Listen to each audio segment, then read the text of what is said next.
Shrutismriti Purananam Alayam Karunalayam Namami Bhagavatpada Shankaram Lokashankaram Sadasiva Samarambam Shankaracharya Madhyamam Asmadacharya Paryantam Vande Guru Paramparam.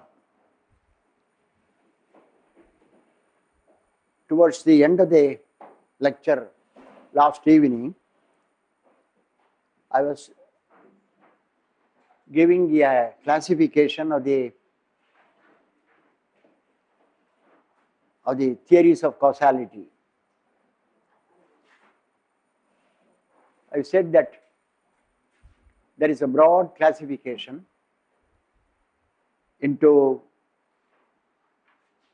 Asatkaryavada and Satkaryavada, theories of causality.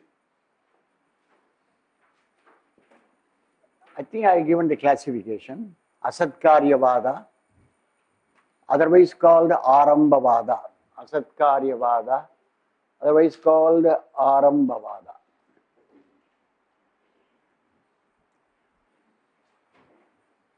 This is the Nyaya Vaisheshika theory. Nyaya Vaisheshika theory.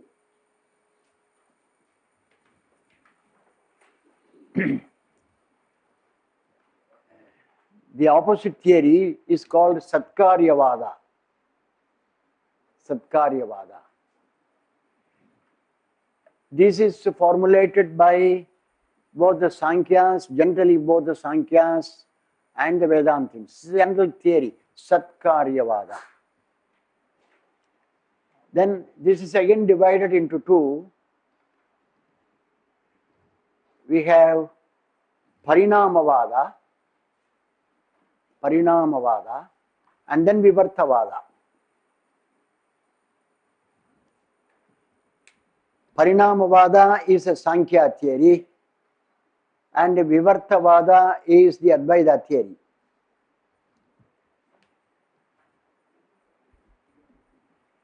This is the classification. I think you have it there.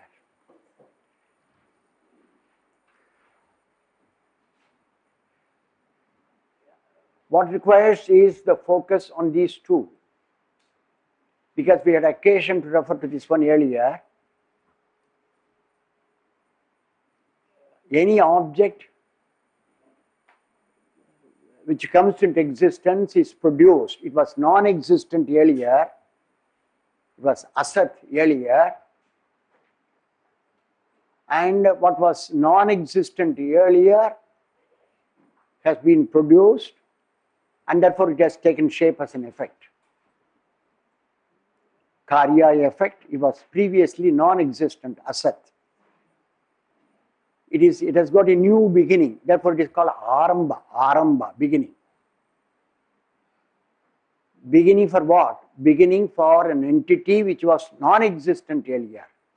So the same thing, Asatkaryavada or Arambhavada of the Nayayika. Then Satkaryavada. Whatever may be the thing that is produced, it is not produced anew,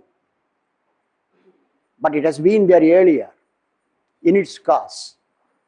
What was in the cause, in the unmanifested condition, comes into existence in the manifested condition. For example, in clay, pot is already there. It is Sat. The only thing is, you don't see the form of the pot.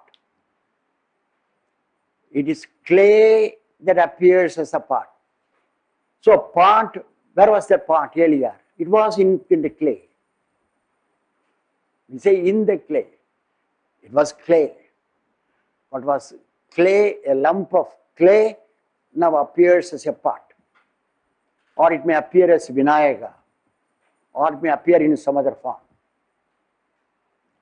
So this theory is technically called Satkaryavada, the Karya or the effect, whatever it may be, has got a prior existence where? In its cause. So this has got two views. This is interpreted in two ways. The Sankhya explains that in terms of Parinamavada. Parinama means transformation, change, real change, actual change. So, clay undergoes modification, change, actual change, and appears as a part. The transformation it undergoes is called Parinama. It's Parinama. Part was earlier in the clay. It was earlier, it existed earlier as the clay, in the clay. What was in the clay is now manifested. So the question is one of unmanifestation and manifestation. In the unmanifested condition, it was clay, lump-like clay. And when it has undergone change and manifested itself as pot, pan, saucer, whatever it may be. So, the Sankhya philosopher subscribes to this theory of causality. From Prakriti, Prakriti contains everything, Mula Prakriti, primordial matter, prime matter. Everything is contained there in the unmanifested condition. And through a process of manifestation, stage by stage, that process of manifestation is called evolution. All the things do not come into existence at the same time. On the contrary, the things manifest stage by stage. First comes Mahat, then comes Ahankara, then comes other things. It's a process of evolution, manifestation. And Prakriti undergoes Parinama, change, actual change. Through a process of actual change called Parinama, the whole world has been manifested. In dissolution, all of them will get back to the source. From the source, it manifests, and then finally it also gets back to the source. Therefore, we speak about manifestation and unmanifestation. Manifestation is creation, unmanifestation is dissolution. The theory is called Parinamavada. So, cause is real, effect also is real for the Sankhya philosopher who advocates this one. Prakriti is real, Prakriti, Mula Prakriti, the source, ultimate source is real, and all of them that have been manifested from that through evolution, all of them are real. Do they describe the kind of parinama that happens? Huh? Do they describe the kinds of parinama that happen? I don't know what you want, stage by stage. I given these. Parinamas join together and they form. Nyaya, there is no Parinama. Yeah. They join together. They explain that the Anu and all of them join together to form their whole world. Like that, do they explain? No.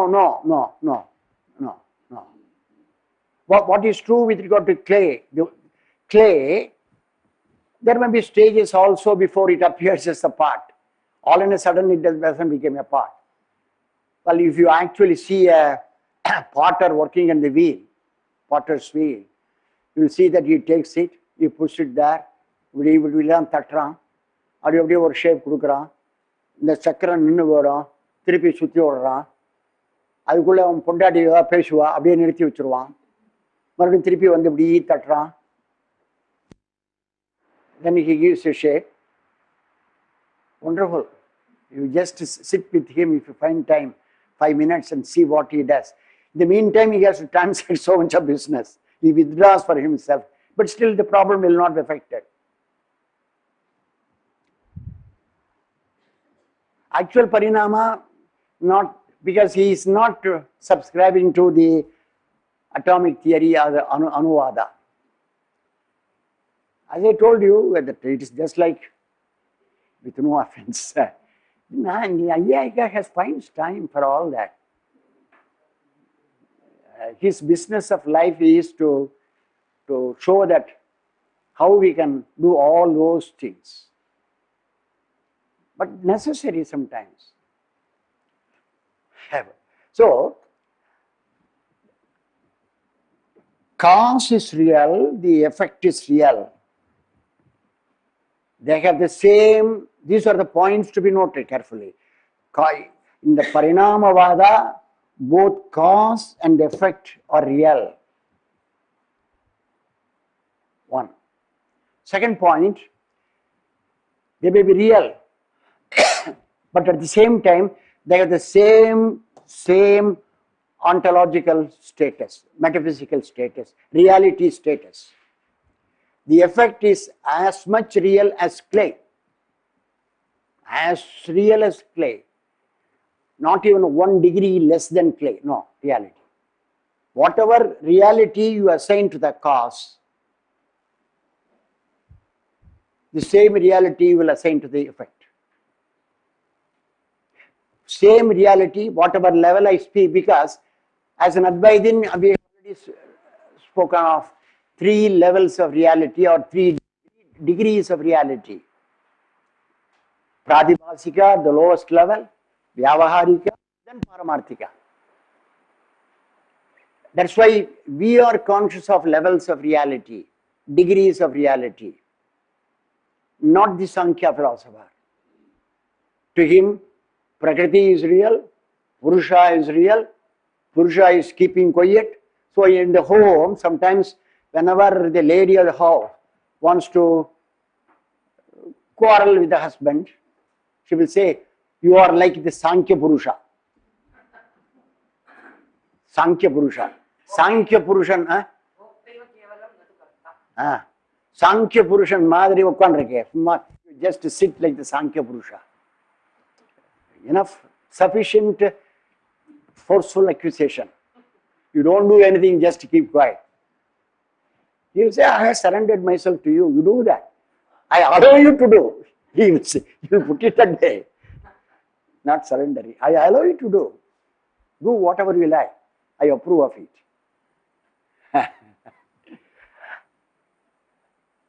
So Purusha is real, Prakriti is real, and all that has taken place through evolution from Prakriti is real. The problem doesn't arise for the Sankhya philosopher.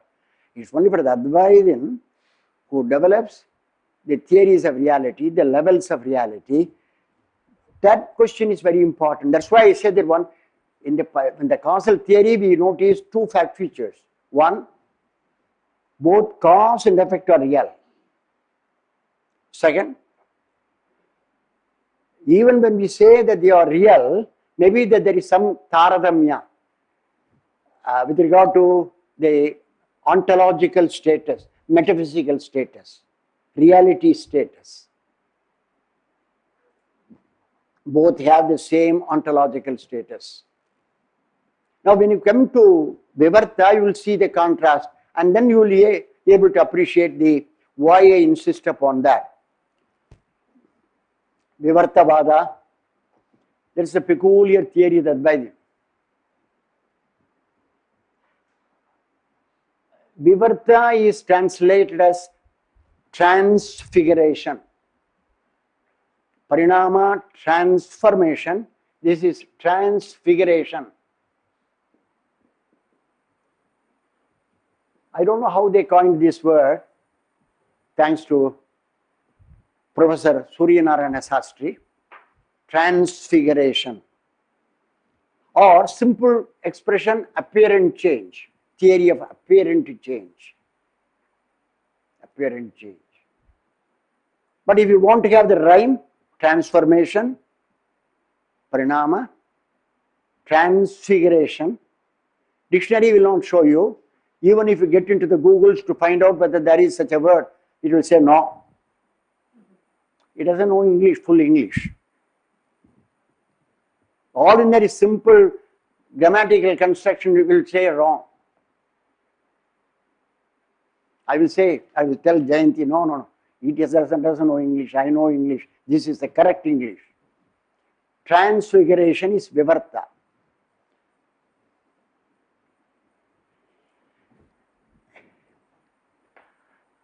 Now first must remember that parinama is not rejected by the Advaitian.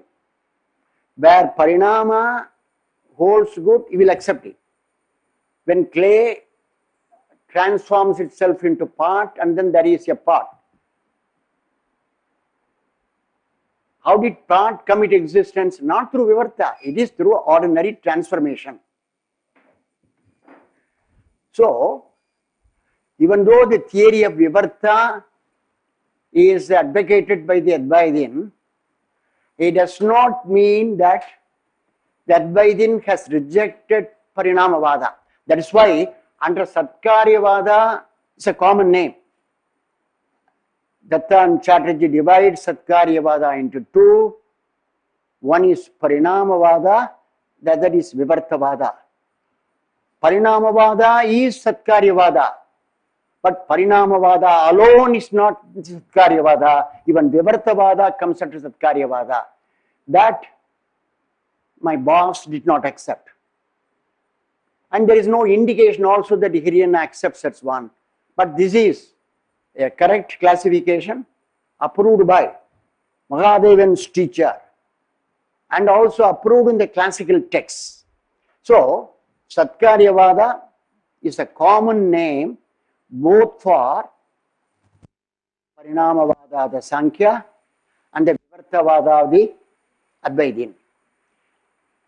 The Advaitian accepts Parinamavada wherever it holds good. Where it does not hold good, where it calls for a separate theory of cause-effect relation, he goes to Vivartavada.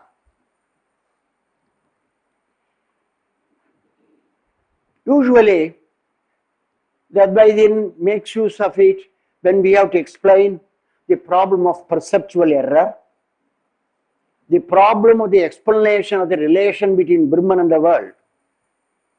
Let us see first with regard to perceptual error. There is a rope which appears as a snake. The rope remains as a rope all the time.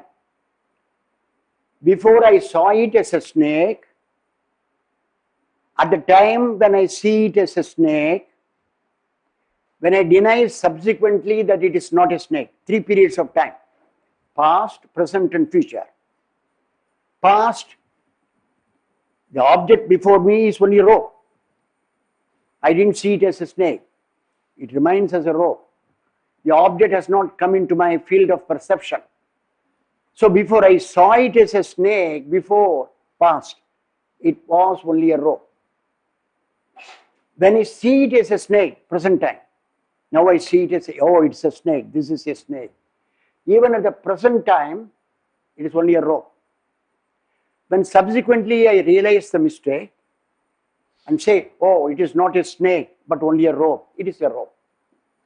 In all the 3 periods of time, the object in front of me, namely the rope, is all the time the rope, it remains intact.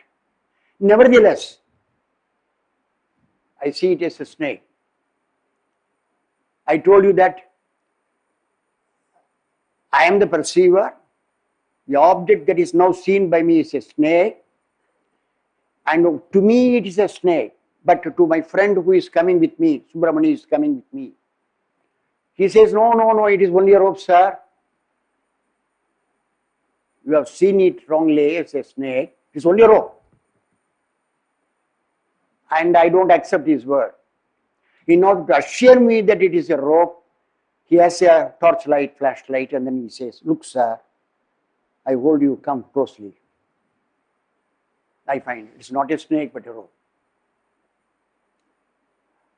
So, the snake, which is the object of perception at that time, In that place, to me, I've conditioned myself by 3 factors: place, time, and person. Therefore, it is a snake for me. And what kind of a snake? It appears now as a snake. Subsequently, I say it is not a snake. I have got 2 cognitions, I told you already. Initial cognition, subsequent cognition. Subsequent cognition is technically called sublating cognition, badhaka jnana. Ordinary pratiti,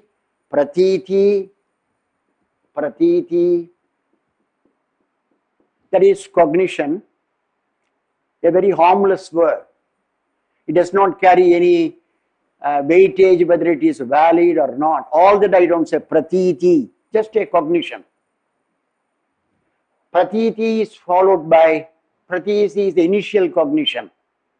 Subsequently, there is another cognition, that is a sublating cognition. It sublates what I claimed earlier.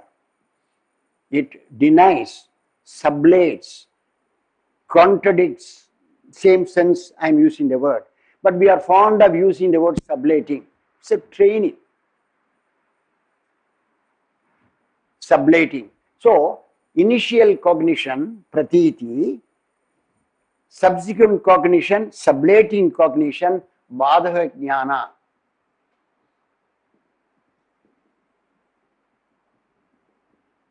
One and two.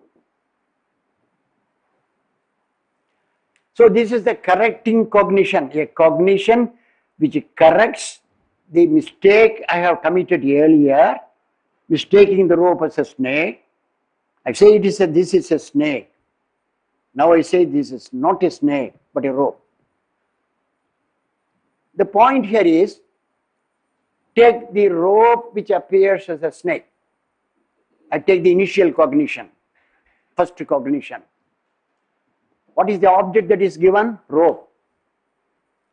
It is a rope that appears as a snake, nothing else. Snake has not come down from the heavens or anything else. Nobody has thrown a snake there. The object that remains before me is only the rope. Under certain circumstances, I can spell out those circumstances. I saw that as a snake. So the rope is responsible for the appearance of the snake. It is the rope that appears as a snake. So rope is said to be the cause. The snake that appears there is the effect. That is the cause-effect relation. If the rope appears as snake, is it like the clay appearing as a part? Clay appearing as a part through parinama, actual transformation. Here, rope appearing as a snake is not a case of parinama, because all the time the rope remains as a rope. In the past, at the time of perception, subsequently.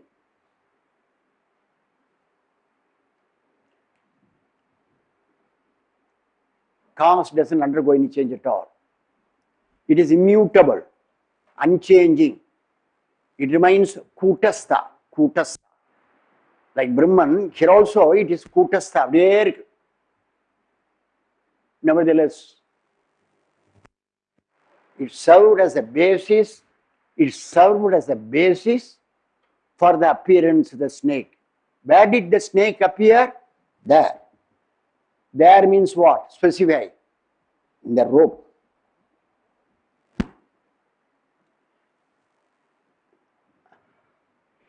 So technically we will say the rope is the support or the adhisthana, is the adhisthana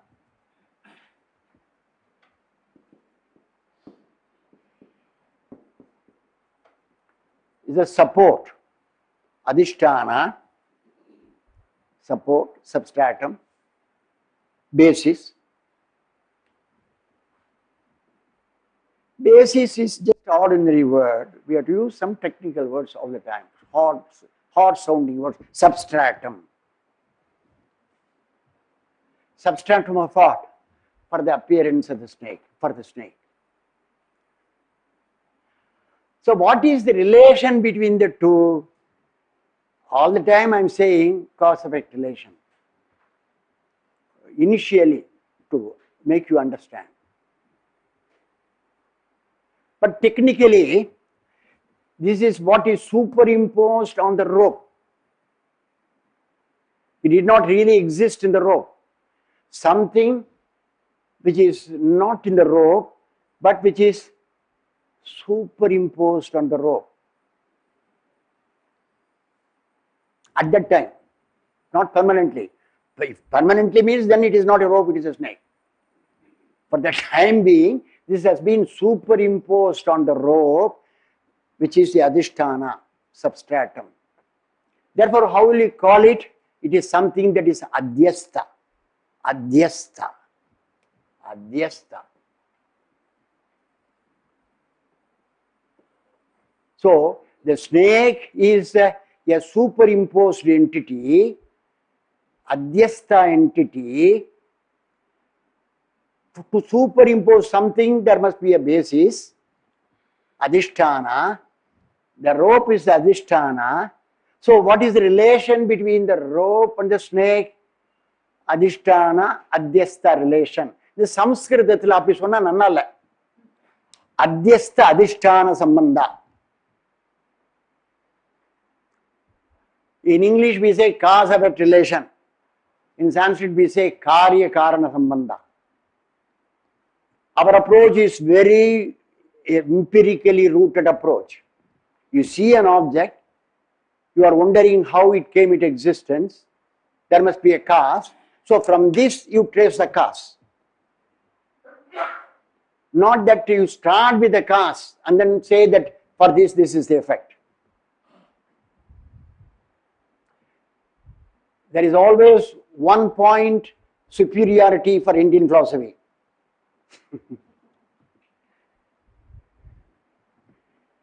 It is a way of appreciating our philosophy. You may wonder, one should ask the question, why don't we say that karyakara, why should we say karyakarana sambandha, not karanakari sambandha? Ellam thalavila irukku angalla in the Western tradition. We proceed in the right way. Our pedagogy is the right pedagogy. The method of teaching.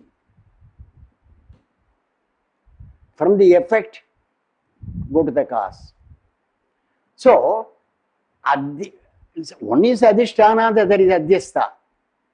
You can say that the actual rope is there, why don't you say that from the rope to the snake? But we start with the problem. We had the problem of seeing the snake. It disappeared, unfortunately. Or fortunately, it disappeared. We are comfortable. So, what kind of a relation? Adhyastha adhisthana sambandha. The adhisthana did not undergo any change. It remained the same, nevertheless it appeared. Now, what is the ontological status? Do they have the same ontological status? Are they equally real? The clay pot, the Sankhya philosopher says, both are real, both have got the same ontological status. Now the Advaitin says in the Vivartavada, both are not real, one is real, the other is an appearance. One is real, the other is false. Sometimes when you use the word appearance, people are tired. Appearance. Appearance is at least a better word. When I say illusory, they say that the problem has arisen for that Advaitin. He has started his whole story. Kada eppa paathalum illusory, illusory, the world is illusory, the world is... As if by the mere utterance of the word we are doing damage. Sonnale pochu. So we are very cautious now say, we don't say illusory, we say it's an appearance. Because Bradley, about whom I talked earlier, Oxford idealist, he wrote a book, Appearance and Reality. A big book. It is as if it would be a beautiful introduction to the study of Advaita. The appearance and reality.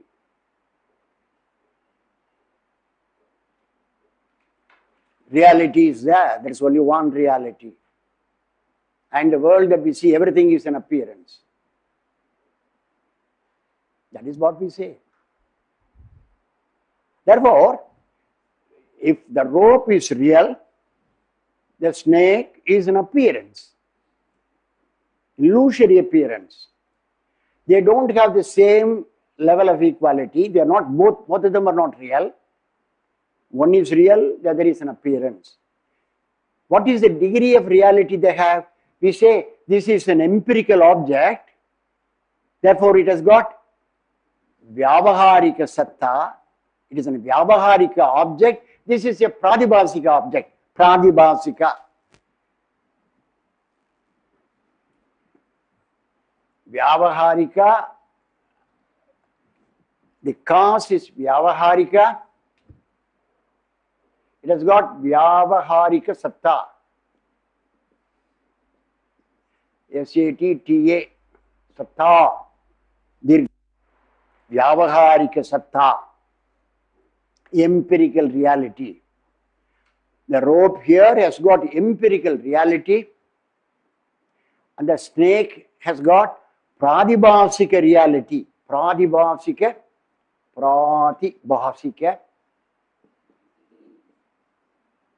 Satta.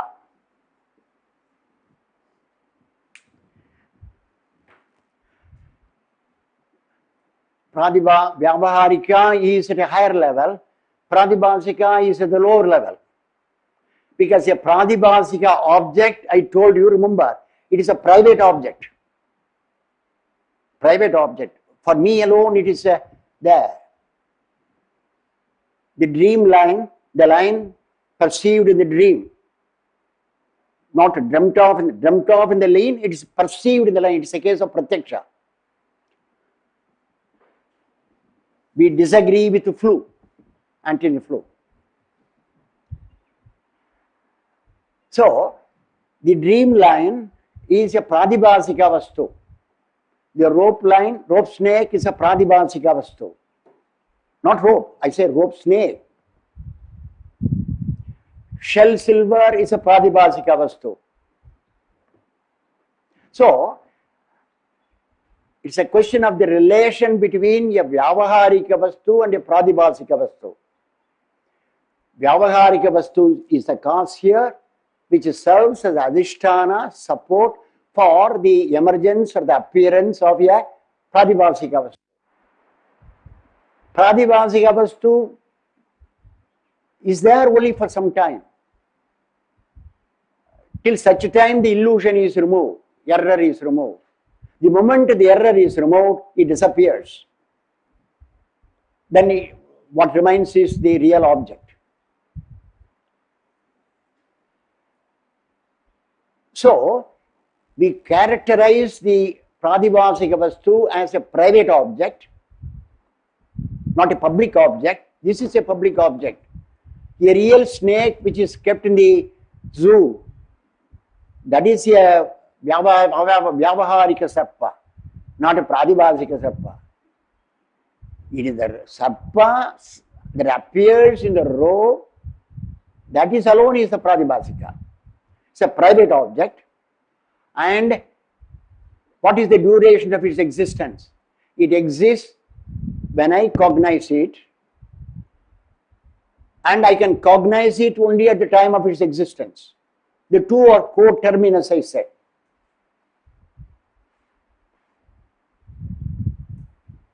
Very peculiar characteristic with regard to this one. Now, why should the Advaitin be so much concerned with this ordinary rope snake example?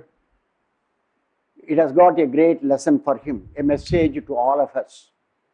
Because from the rope snake example, in which there is the adhisthana adhyastha relation. Now he proceeds to, this is a problem at the epistemological level. Problem at the epistemological level. From this problem at the epistemological level, he make a transition to the basic metaphysical problem that we have, Brahman-world relation. Rope, snake, from that he proceeds to Brahman-world relation. Just as, look at this, the points of similarity, just as the rope is the cause for the appearance of the snake, even so Brahman is the cause for the appearance of the world. Brahman is the cause, the world is the effect. What kind of a cause? Is it a cause in which there is parinama principle? No. Just as the rope does not undergo any transformation, but nevertheless appears as a snake, even so, Brahman, without undergoing any transformation, nevertheless appears as the world. So Brahman is the Adhisthana. The world which is superimposed on Brahman is Adhyastha. Just as the snake which is superimposed on rope is Adhyastha. To account for the rope snake example, we do not make use of Parinama theory, we abandoned it. To explain Brahman world relation, we don't adopt the Parinama theory. There are some. For example, in the Visishtadvaita, Ramanuja adopts the Parinama theory. Brahman undergoes transformation and appears as the world. We don't. Because we want to keep Brahman intact. It is intact. Undergoing, it is kutastha, immutable. And they do not have this, both are not real in the same sense, just as rope and snake are not real in the same sense. One has got a higher reality, the other has got a lower reality. Brahman is Paramarthika, the world of everyday experience, that is Vyavaharika. So one has got a higher reality, higher level of reality, the other has got a lower level of reality.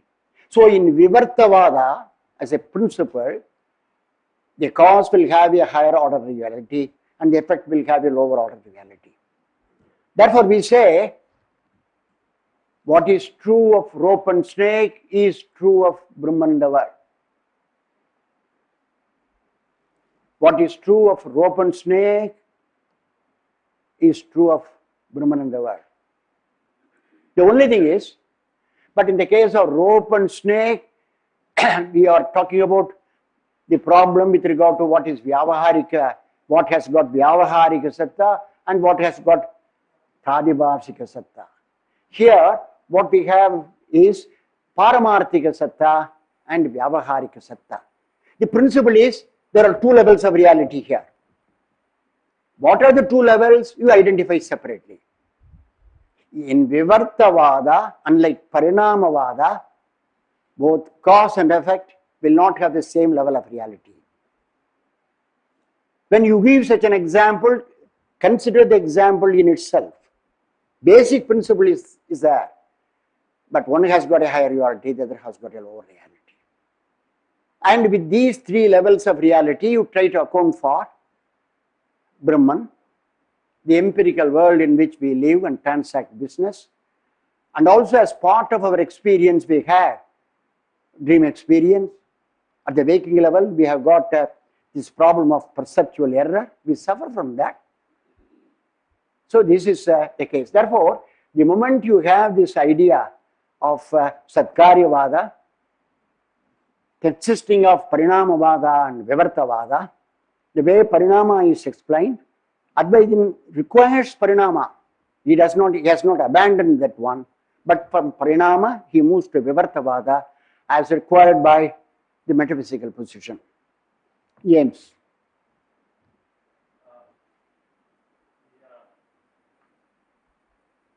For the appearance of the snake, depends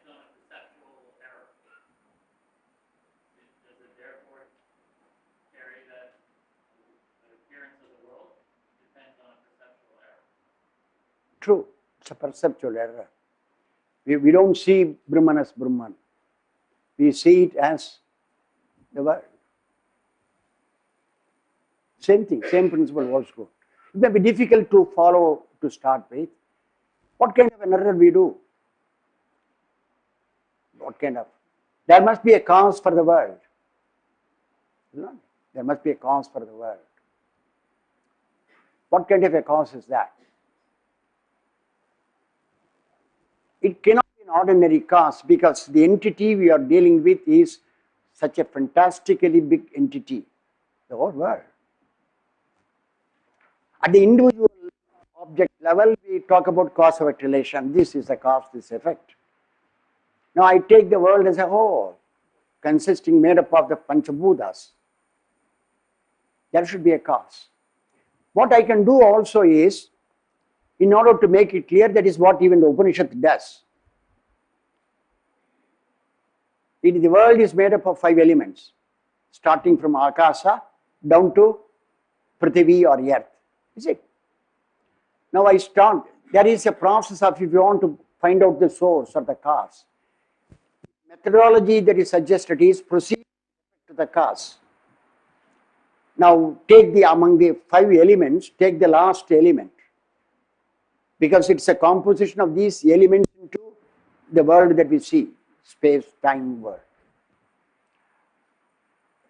Now all these objects, let us assume we have resolved into Prithvi first of all. Among the 5 elements, this is the last one. First is Akasha. Akasat Vayuhu Vayor Agnihi. It goes like that, the Upanishad. So you have resolved all the various complex entities that we see into some basic elements. You start with Earth, Prithvi. Its cause, water. You resolve the effect in the cause. And then you go back again. From water, you go back to its cause, Tejas. Then its cause, Vayu. Then its cause, Akasha. When you come to Akasha, that is either, what is the cause of that one? Not directly Brahman. Brahman has got his Shakti, an intermediary, to tackle the situation, Maya. So when we say that from Brahman everything came, we make an assumption that from Brahman through Maya the world got manifested. We can't give up Maya, we assume Maya. Maya is material, like the world.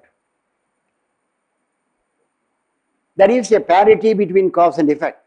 The world consists of objects which possess 3 gunas, Trigunatmika, Sattva, Rajas and Tamas. We closely follow the Sankhya philosopher in all these. And Maya is also, Maya is Jada, the world is Jada. All the Panchabhutas are Jada, material. Maya is Trigunatmika, the same thing is manifested here, the 3 gunas. So Maya. From Maya, we have to make a transition. In order to make our conceptual procedure easy, we don't straight away go to Nirguna Brahman. We can't go, there is no purpose in going to Nirguna Brahman, because Nirguna Brahman is of practically no use. It is immutable. It is not involved in any action. Asango hi ayam purushaha. The Purusha, Brahman also may be called as Purusha. Just as, that's why it's a terminology, all that the Sankhyan deceives others by using our own terminology. I don't say that we use his terminology. He borrows our terminology. So, we have to be very careful, God ourselves. There is Maya, and then there is Ishvara. Ishvara. That is Saguna Brahman. So, the moment you talk about that cosmic aspect, in your metaphysics, the world in your metaphysics, the cosmos in the world. You are not dealing with Nirguna Brahman. You are dealing only with Saguna Brahman. So long as there is a world, you have to think in terms of Maya and Ishvara. Maya and Ishvara.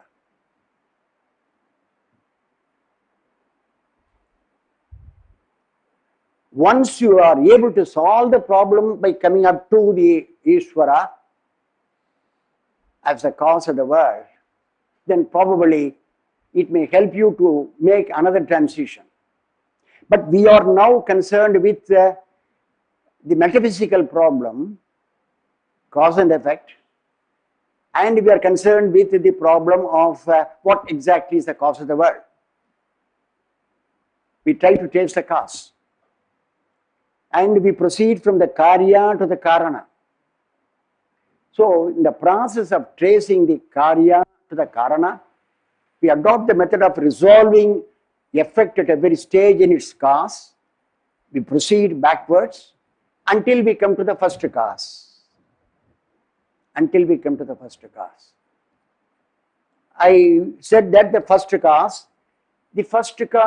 in the series, the very concept is a contradiction in terms. There are difficulties. When you talk about a series, then you must maintain the same series, concept of series. And when you propose the concept of series, at the same time you say that you will come to an end at a particular point of the series, say that is the first cause. How can you say that when you have a series, the series must go? How long will it go? That is not our concern. It must go. That is what the Buddhist does. When he talks about this pratitya samutpada, dependent origination, he doesn't want to stop it anywhere. But what we do is, we want to stop. It can't go. For the fear of infinite regress, for the fear of anavastha dosha. Where do we stop? We stop up to Ishvara, Saguna Brahman. Once we come there, we can identify this Saguna Brahman. Just like a person is in the stage, he plays the role of Dushyanta, or the tragic hero Hamlet. Then he comes into the green room, we can identify him. Oh, you are that person who has put on playing the role of Hamlet or playing the role of Dushyanta.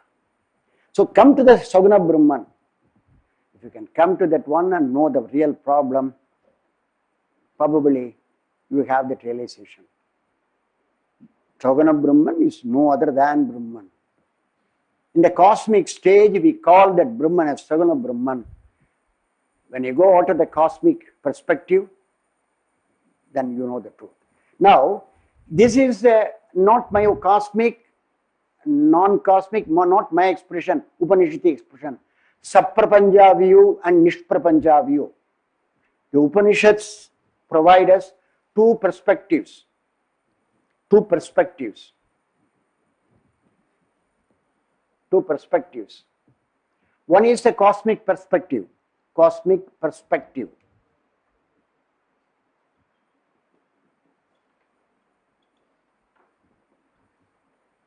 Cosmic perspective. It is called Saprapancha view.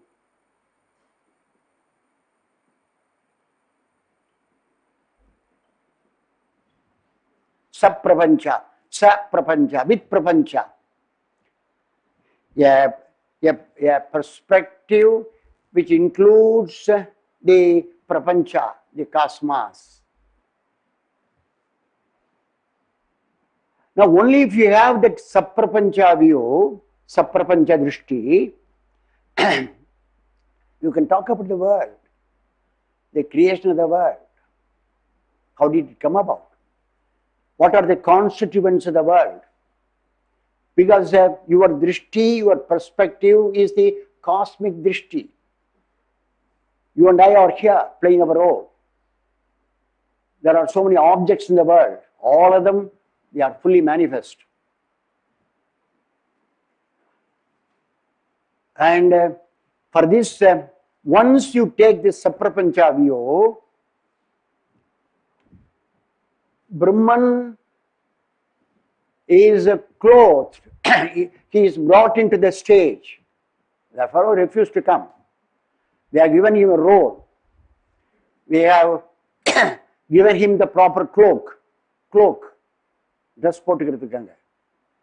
What is the cloak he is being provided with? Maya. So you bring Nirguna Brahman to the green room, provide him a cloak, the cloak of Maya. The moment he has put on the cloak of Maya, he is not Nirguna Brahman but Saguna Brahman. We will call him.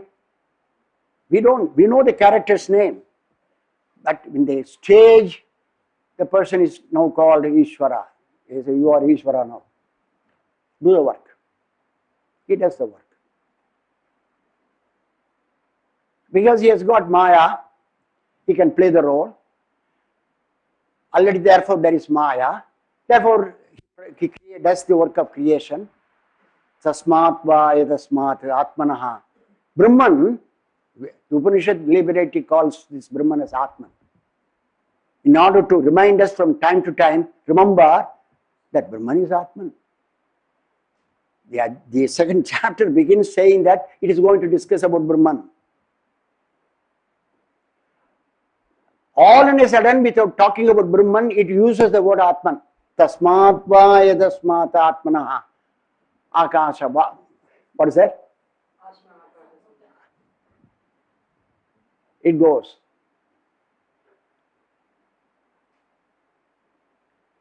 So, there are the other view is what is called Nishprapancha view. Nishprapancha.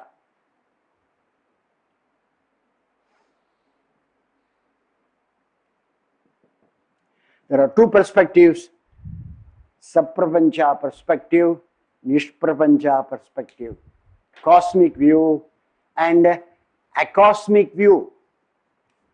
You put a acosmic. Just as we use the expression moral, amoral. Similarly, cosmic, acosmic. In the acosmic Nishprapancha view, there is that pure Brahman, Suddham Brahma. Suddham Brahma. You can't even describe what it is. If we say it is Satyam, Jnanam, Anantam and all that one, how else we can describe it? It is even beyond description. For the purpose of instruction, we say this is one kind of a definition. Tatastha Lakshana.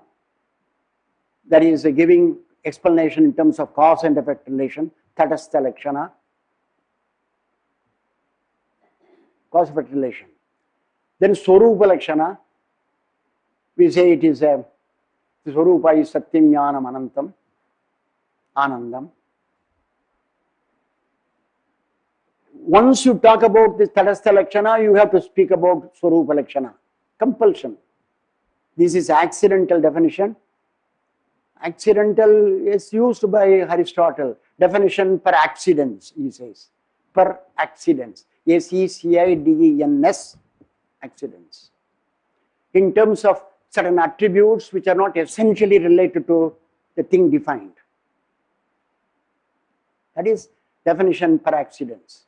We say just accidental definition, secondary definition, whatever it may be. Tatastha Lakshana.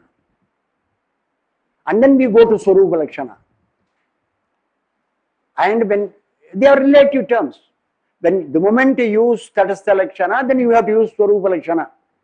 Supposing you don't use it, there is no need to talk about Swarupa Lakshana.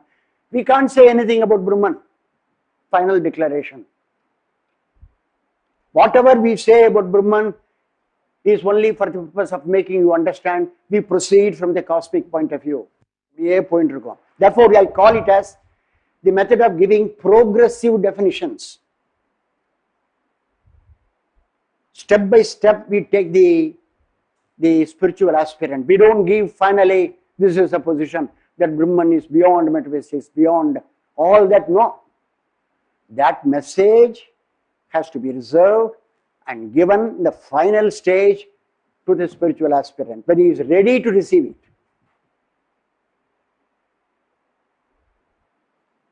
So we can also talk about in teaching Advaita a certain position which I call as giving progressive definitions. Don't give finally the position. The person cannot digest such an idea. Even Ramanuja has got the difficulty in accepting and understanding Nirguna Brahman.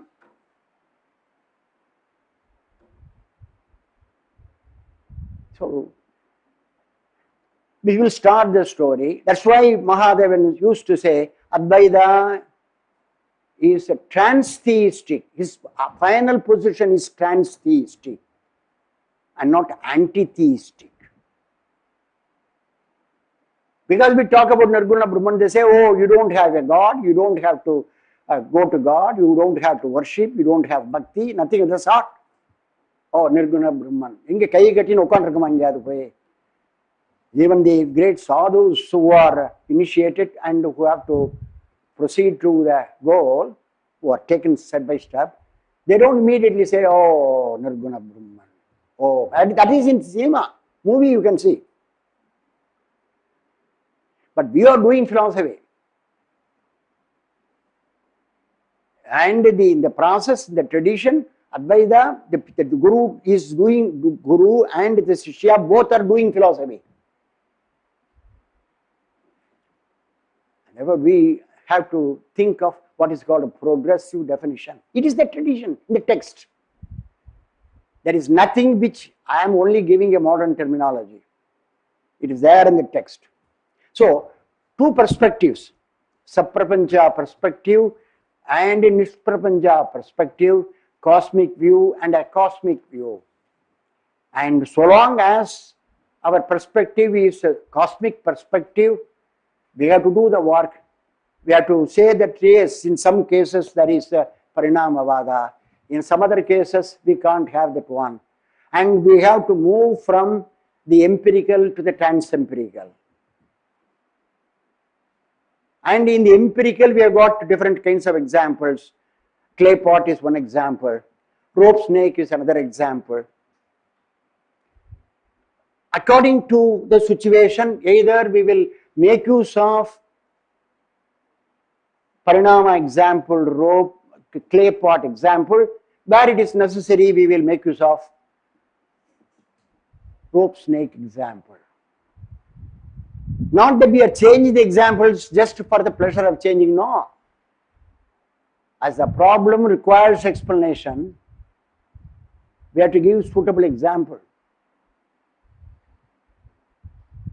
How much time left out now? Half an hour is more. Good.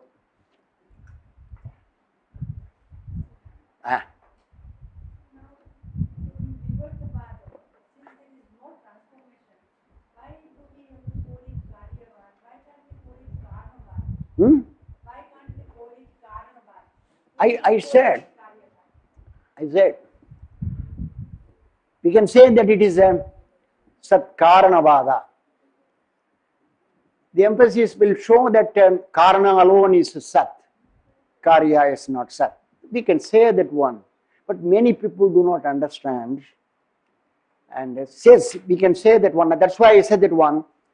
The Advaita position may as well be called Sat-Karanavada. Sat-Karanavada. To him, Karana alone is real. I will come to that one. Half an hour is left over. What is obvious you can understand. What requires proper explanation, for that I am here. What is obvious I don't have to say. All of you know the Ashtanga Yoga. Yama, Niyama, all that is a Aiparu solra mari but when there is a fraction multiplication, I used to my father will insist on telling that fraction multiplication table. ஓரரை அரை ரெண்டரை ஒன்று ஞாபகம் இருக்கா?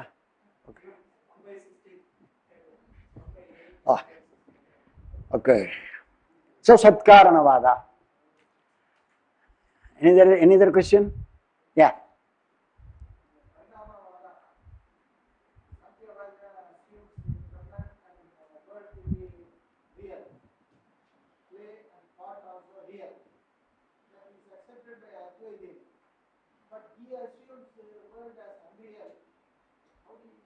When do we assume the world to be unreal? Do you? When you went to the morning breakfast, you heard the morning breakfast time? Is a real bell you heard? Huh? Yeah, you are called upon to say that Vyavaharika level, the world is real. But Paramarthika level, we are told by our teacher and told in the scripture, we don't know what it is like. We don't even dream of it. If you dream of it, it is only dream. We don't know anything about it. Let me give a simple example. Take the case of 3 persons who are trekking. Their aim is to reach the Mount Everest. They're trekking. Very strong, they have been physically certified to be fit to undertake such a trekking, to go to the Everest.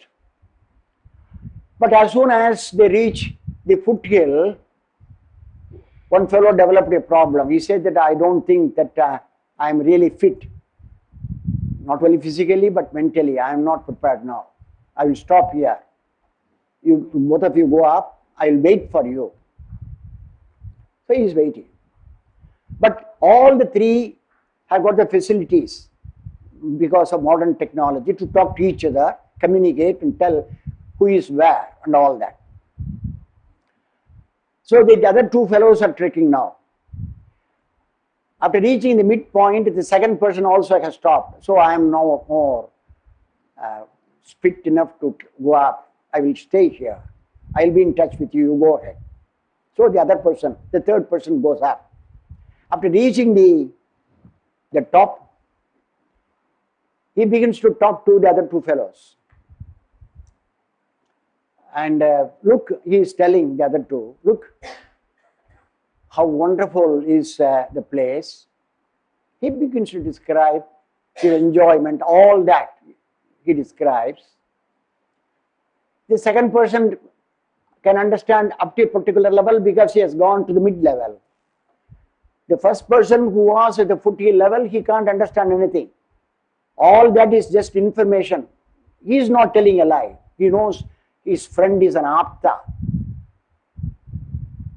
So, what the first person knows is only a limited knowledge. The second person is supposed to have a little more knowledge about the altitude and all that one, higher altitude. And the other person has gone to the top. And the first person and the second person, they have to accept what the man at the top says. He cannot question, they won't question. Is that so? Yes. How I wish I could come. Now, at what level, sir, are you? Vyavaharika level? So, our transaction and our talking is at the Vyavaharika level. We know also the Pradivasika problems because we have fallen victims. எவ்வளோ தடவை பாம்பும் பயந்துட்டு இருக்கோம். பாம்பு இல்லை, அப்படி கீழே இப்படி பார்த்துட்டு இருப்பேன். எவ்வளோ இன்னும் ஒரு பர்டிகுலர் ப்ரௌனிஷ் கலரில் ஒரு க்ரீச்சர் இப்படி 2 மீசி ஆட்டிகிட்டே இருக்கும்.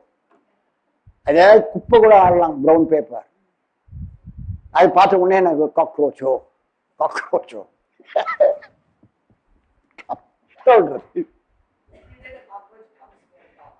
Yeah, it is coming.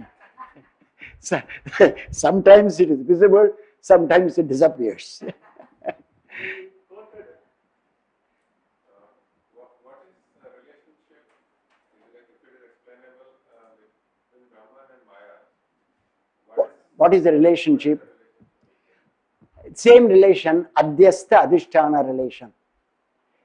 The illusory rope snake. The rope snake, it is adhyastha, I said, what is superimposed. and the snake is the adhisthana. So the relation that obtains between the rope and the snake, the same relation obtains there, Brahman and Maya. Brahman is ultimately real, it is a Paramarthika, and Maya is Vyavaharika. It is not Paramarthika. Why do you say Vyavaharika? It too disappears for the Jnani. When the right knowledge arises, whatever is false, whatever is illusory will disappear. When I have the knowledge of this rope as a rope, snake disappears. Knowledge dispels ignorance, just as light dispels darkness. So how do you spell the relation? Adhyastha adhisthana relation. Maya is an entity which is adhyastha. It is superimposed. It requires a basis, support. No other object can be its support, adhisthana, excepting Brahman. The thing to be superimposed first is Maya. Once that superimposition has taken place, the rest of the problem is easy. So, same terms that we use, adhyastha, adhisthana relation. There are also adhyastha. Which is adhyastha? Tell me. Maya. Maya. We are talking about Maya. Maya is adhyastha. Where is it superimposed? Brahman. Relation? Adhyastha adhisthana relation. Wait, he has got one more question. In case of rope snake example, this is third person who is perceiving and this is an erroneous perception. What do you mean with third person? I am perceiving. Yeah, so the adhyastha and adhisthana are separate entities and there is a perceiver. But in this case, No, you don't narrate the story correctly. Please narrate the problem correctly. Once again. so in the case of rope snake example, there is a rope. You are the perceiver. I am the perceiver and the rope is a separate entity. And I am perceiving something on the rope which is another entity. Not all on this, all that. It is when you know the truth. You see that object in front of you as a snake. You say this and express yourself, let us say, to your friend. This is a snake. Exactly in that position, we accept there are two entities. Where is the two entity? When there is only one entity. Snake alone is the entity. No, there is something there, but which I am calling snake right now. Right. Actually, it is rope. And I am perceiver. So there are two entities, the perceiver and the thing. Right. In this case, I am unable to understand the perceiver and what is the thing which is perceived is termed as same. So how a perceiver, which is considered to be sarvajya, perceives something which is unreal. Who is the Sarvajna? Who is the Sarvajna? Are you Sarvajna? The problem is for you and me, not for Brahman. How do you bring in Brahman? Not even my friend who is coming with me or with you. You, in a given situation, you are afraid of it, you think of it as a snake. Whereas your friend who is coming with you, he tells you, no. I am able to see it from his perspective, from that angle, enables him to say, it is a rope. He is not a Sarvajna. Here, he is having knowledge of the object, whereas you don't have the correct knowledge. I won't credit my friend as a Sarvajna. When he fails, I am able to correct him. The problem is not at the level of Brahman or even Ishvara. They are keeping quiet. Brahman is always keeping quiet. Ishvara will meddle only when the occasion demands. Here is an ordinary situation we are capable of tackling. Therefore, he keeps quiet. Am I right? Still you have got the problem. Yeah, because I need two entities to have a Two entities, yes, the knower and the known. And in this case, there is only Brahman. So what is being perceived Brahman does not come into the picture at all. When I go to the dining hall after receiving, where does the Brahman come? Because he does not come, we invoke him. Please come. That's all. He may come, may not come. To some people, he has come. They say, I have got a vibration. I don't have a vibration. Yes, my constitution is like that. I won't question my friend who says he has got that vibration or anything else. The ordinary situation, day-to-day situation, is a problem of the knower and the known. Nothing more. The Advaita doesn't bring in the complicated problems. He doesn't bring in God. The ordinary third-rate bhakta, I'm speaking my sentiments, expressing the ordinary third-rate bhakta, remains a pseudo bhakta. இங்கே போயிட்டு இருக்கான், கோயில் பேசிட்டு இருக்கான், அப்பதான் transact business பண்ணிட்டு இருக்கான் பக்கத்துல. அவனை சும்மா ஒழுக்கிக்கிட்டு இருக்கான். இதை பாரு நான் சொன்னேன்ல, அப்ப ஞாபகம் இருக்கு அவனுக்கு.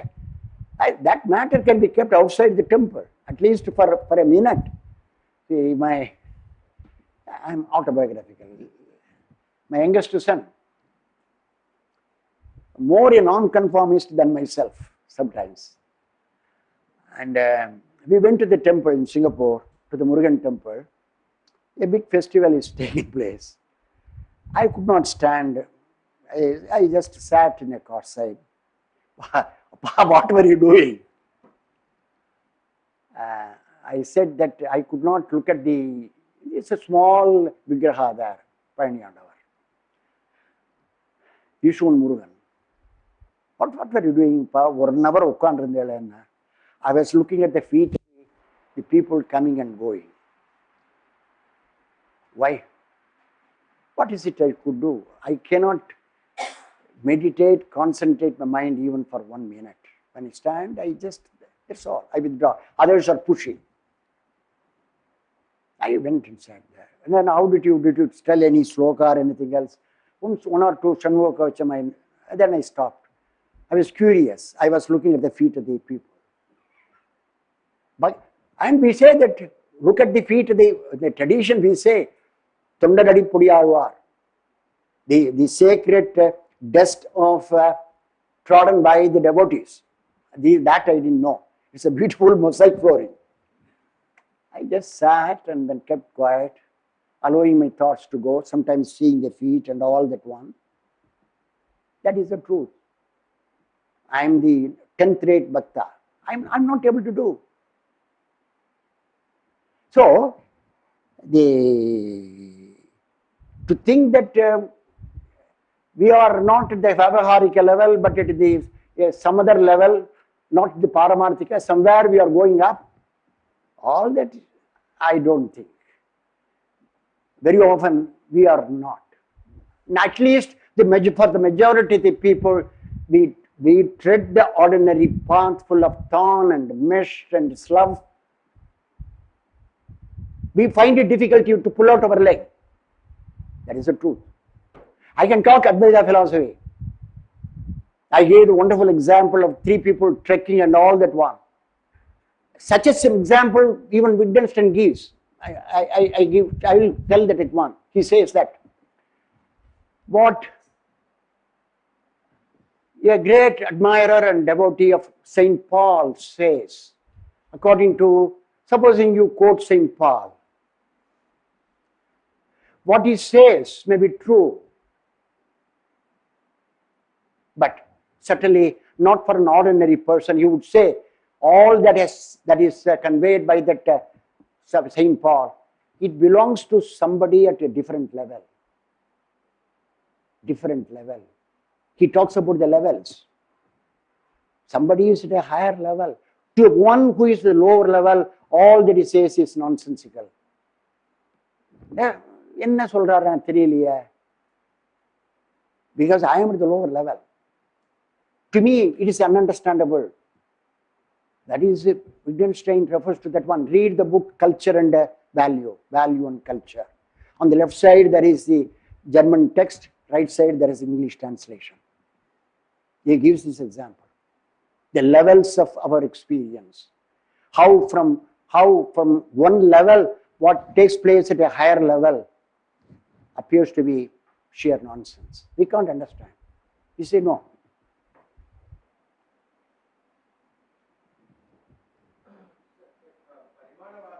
Is the concept of the Sankhya, what is moksha according to Sankhya? Oh, moksha. Moksha is, what is bandha according to the Sankhya? It is there is the Purusha, there is the Prakriti, there are the things evolved from Prakriti. The body is what is evolved from Prakriti. Not only do I have the body, I have got the senses, motor organs, cognitive organs, other things are there. I have the mind, and there is also the Purusha in me. That is his terminology. Purusha should be Purusha. Purusha per se, Purusha as Purusha is free from all the evolutes of Prakriti. The two are two different entities. But it so happens that when I am born, when I am here in this world, the Purusha is entangled in the Prakriti. So the association of Purusha with Prakriti, not necessarily with Mula Prakriti, we are talking about the evolutes of Mula Prakriti. Now this association between Purusha and Prakriti, which are mutually exclusive, that is responsible for my bandha. The only thing is, just as we say that the Atman with its Upadhi is in the state of not merely the presence of the Upadhi, but your involvement in the Upadhi. Shankara makes it very clear. It is not the mere presence of the body that is a problem, but it is your attachment to the body that is the problem. And in the case of Jivan Mukta, he has got a body. He has dissociated himself from the body. Till such a time that the prarabdha karma is exhausted, he will be having the body. He is waiting for the sharira patana, the falling off of the body. It falls off when the prarabdha karma is exhausted. The Upanishad says, tasya tavadeva chiram delay. Having attained that jnana, that saving knowledge he has attained, but the prarabdha is still left over. And then the prarabdha karma must be exhausted by his experience. Sometimes may have some problem, not for him, caused by others. He may not feel it as a problem. As he is going, somebody may throw a stone at him. Yaro pora. It may hit him. There may be bleeding. He will not mind. The classic case is in our recent times Ramana Maharshi, who had a cancerous growth. He did not know that it's a cancerous growth. The doctor said, yes, it's a problem and it has to be operated on. He said, do that. You say that do that means how? You have to come here and then I have to give anesthesia. No. I just show that whatever you want you can do. The operation was conducted. So prarabdha does not leave anybody. It won't leave anybody. How long it is there is another question. For some it may be only for a short period, for some it may be a long period. The moment prarabdha is exhausted, he attains videha mukti. Already he has attained a jivan mukti. He is liberated. The moment he gets the knowledge.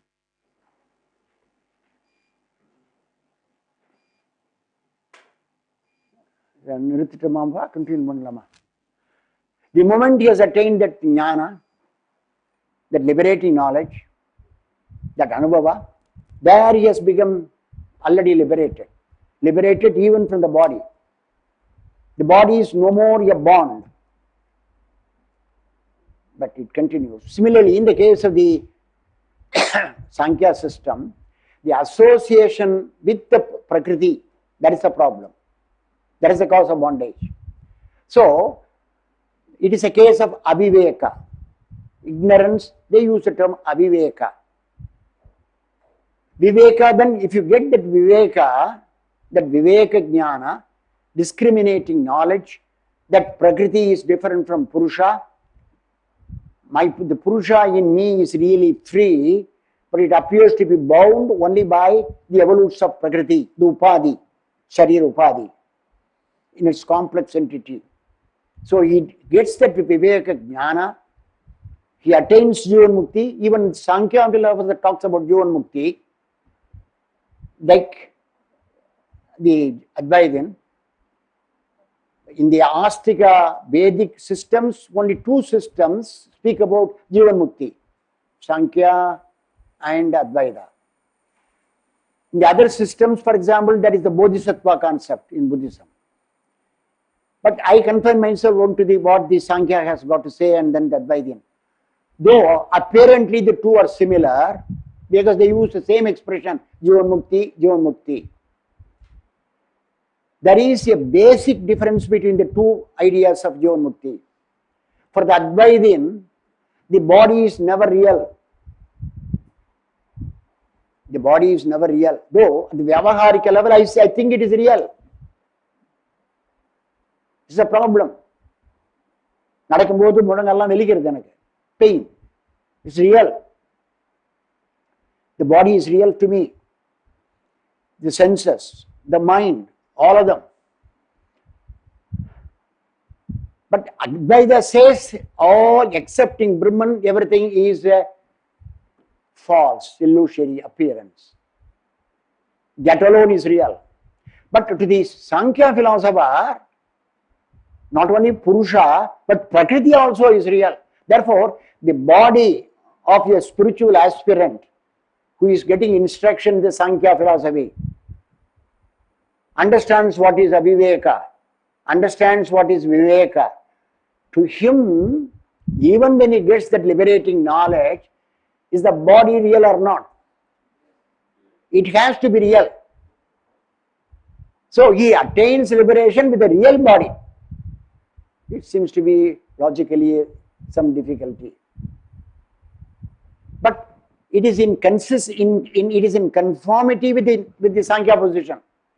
But Advaita would say, no, don't say that just because you use the term Jivan Mukti, your view is the same as mine. No, not at all. My basic philosophical position is that Brahmanatman alone is real. Everything else is an appearance. Everything else is superimposed on this Brahman Atman. That will be the difference. But they talk in the same way. Therefore, many people think that, oh, not only the Advaitin, but also the Sankhya philosopher talks about Jivan Mukti. How this Sankhya system differs from Sankhya Yoga of Gita? Who is asking? Sir? Sankhya system, Ah. how it differs from Sankhya Yoga of Bhagavad Gita? Please say that again. How the system of Sankhya differs from the Sankhya Yoga of the Bhagavad Gita?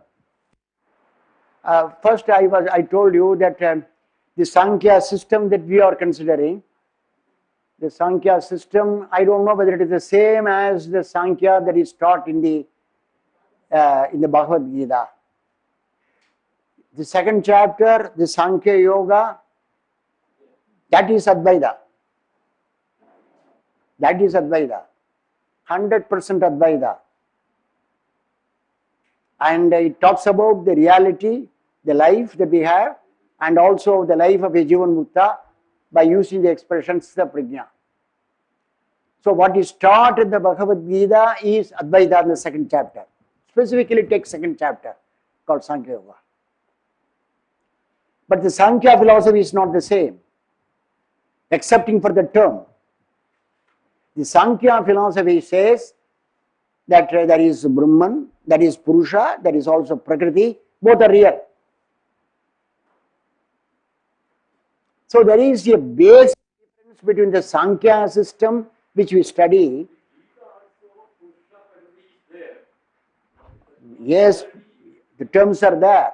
Prakriti, I told you, Maya, another term Avidya, another term Ajnana, another term Tamas, another term Prakriti. All these are used as synonyms. So, the Advaitin will also use the term Prakriti instead of Maya, not the Sankhyan Prakriti.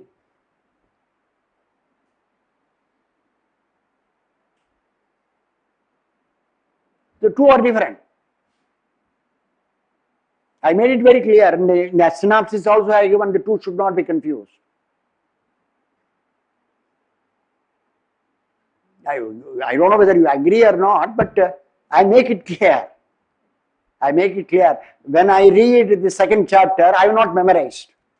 Not even one verse is in my memory. I want to retain my memory for some other thing, not for mere recitation. So when I study Sankhya Yoga, I study it as a system, as depicting a system, Advaita system, in all its complications. I used to say that only 2 chapters required to be studied in Bhagavad Gita. I hold my personal view. 2nd chapter and the 13th chapter. If one masters the 2nd chapter and the 13th chapter in the Bhagavad Gita, there in the 13th there is a discussion about Kshetra and Kshetrajna. Here it is a pure exposition of the highest metaphysics, and then how we can transform in our life through that. And then the description of the Prajna. A full chapter about epistemology is there, metaphysics is there, moral discipline, spiritual discipline, and then the fruit, Brahmajnana. And how he behaves this Prajna. Over.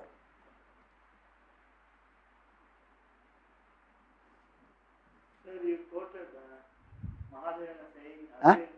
you quoted Mahadevana. Huh? Advaita is trans-theistic and not anti-theistic. Would you equate that with absolute monism? Which one? The statement contains 2 expressions. Where do you want me to say whether it absolute monism? Trans-theistic. Absolute monism, yes. Advaita advocates absolute monism. Is that Jivan Muktas are in Sankhya Yoga? Huh? Jivan Muktas are Sankhya Yoga. You take rebirth or not, according to Sankhya. Sir, Swamiji, repeat the question. Jivan Mukta of the Sankhya. No, Swamiji. Jivan Muktas of Sankhya Yoga. Will they get rebirth again? Very difficult, but they say that no rebirth. First we will accept their own testimony. They say no, because the process of discipline, look at it. First there is Ajnana, what they call Aviveka, non-discrimination between the Purusha and Prakriti.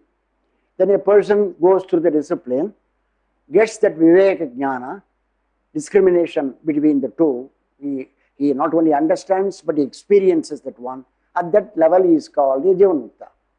There is a difference between it is also true, it is also true understanding. That may not be true. Definitely, no. The discipline is the same. Instead of ignorance, he talks about Aviveka. Instead of knowledge, liberating knowledge, he talks about Viveka Jnana. And he is bound to have solved the problem for one and all. He will not have rebirth. Why even the Nayayika who follows through the discipline will not have rebirth? See, when a system says this is the discipline for attaining liberation, and then we must accept it. So far as the discipline is concerned, all the disciplines with slight variations are the same. To train, to give moral discipline, and then spiritual discipline. Moral discipline itself is not spiritual discipline. For example, Sadhana Chatushtaya we speak about, that comes in moral discipline. It is followed by spiritual discipline of Shravana, Manana, Nididhyasana. We should not mix up the two. Draw a line. That is the preliminary one. And without that moral discipline, sadhana chatushtaya, there is no point in doing this Shravana Manana Nidhyasana. I say I am doing Shravana. It is a humbug. You are not able to do the sadhana chatushtaya. Have a total control of over the body and the mind through sadhana chatushtaya, then you are fit enough for that one. This question is raised by Ramaraya Kavi.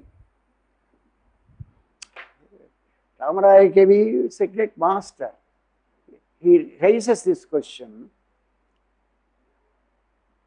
What should a person who has attained, who has fulfilled sadhana chatushtaya, what is it he is expected to do at that stage? Only one thing he is expected to do. He has to, compulsorily, he has to study Shravana Manana Nidhyasana. He is unfit to do for any other job. If you have successfully gone through sadhana chatushtaya, what else can you do? Can you do some business? கடைக்கு போய் கடை திறக்க போகணும், time ஆயிடுத்து. ஏய், சாவியை கொண்டு போட முன்னாடி போய் கடை திறக்கிறதுக்கு பையனை அனுப்புறான், போய் திறந்து கடையை டைம் ஆயிடுத்து, நான் வரேன். என்ன பண்ணுவோம்? Absolutely unfit for any other vyavahara. It is so tight, so well organized, so well integrated. If you start with Nitya Vastu Viveka, you can't stop with that one. The moment you have Nitya Anitya Vastu Viveka, already you are on the road. Nothing can stop you. It moves on. But we don't have. I talk about the Nitya Vastu Viveka, not in my experience. It's not merely intellectual understanding, something more. Something more. Swamiji. One more. In Advaita, the definition is Jiva Ishvara Aikyam is the definition for Jiva. What is the definition? Jiva Ishvara Aikyam, no? Jiva Brahma Aikyam. Don't, it's not, the two are entirely different. Because when you are talking about Jiva and Ishvara, Shastrical said that you are having two different entities. No. Jiva is a conditioned entity. Ishvara is a conditioned entity. Two conditioned entities cannot be identical. Unless you drop the conditioning factors, you will not be able to have that Swarupa Chaitanya as the real factor. Yes, that is dropping the condition. I'm telling about that higher level. Higher level. Higher level, Jiva Ishvara Aikyam is the definition for, or Jiva. All right. Jiva Ishvara Aikyam, yes. For this Jiva Mukta in Advaita. What is a clear definition in Sankhya? Jiva Ishvara means what? Exactly what it means. What is the definition? Definition for Jiva Ishvara Aikya. Well, they don't have. What they say, and Jiva Mukta, if a Jiva Mukta is there, this must be that.